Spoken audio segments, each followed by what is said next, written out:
Welcome plant. Ito po ang welcome plant. Ang welcome plant po ay magandang ilagay sa pintuan ng ating mga bahay.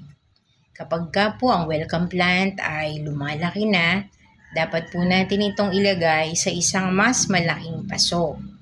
Ang welcome plant po ay hindi naman nangangailangan ng maraming tubig. Ang welcome plant po, kahit diligan natin yan sa loob ng minsan sa loob ng 1 linggo, maaari na po yan. Lalo na kung iyan po naman ay nasa loob lamang ng ating bahay. Subalit kung ang welcome plant naman po ay nasa labas ng bahay, maaari po natin yan diligan siguro mga every 5 days. Ganon, depende po kasi yan sa lupa. Kapag ka po nakikita natin na yung lupa ay tuyo na, dapat na po natin yang diligan. Subalit kung halimbawa nakikita natin na medyo black pa yung lupa, indication po yun na hindi pa talaga tuyo yung lupa. Kahit po hindi natin madiligan yun, hindi agad-agad yan mamamatay sapagkat nagre-restore po yan ng tubig doon sa kanyang ugat.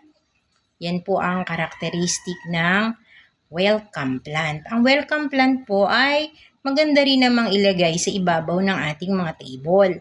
Nagre-release po yan ng oxygen at nag-i-eliminate naman ng mga carbon dioxide.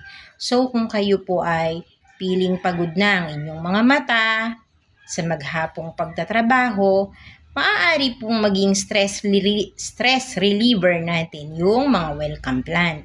So sana po panatilihin po natin na tayo ay magtanim ng maraming halaman para po lumamig ang ating mga kapaligiran. Makakatulong po yan sa mga may depression. Ayan. So, magtanim lang po tayo ng halaman.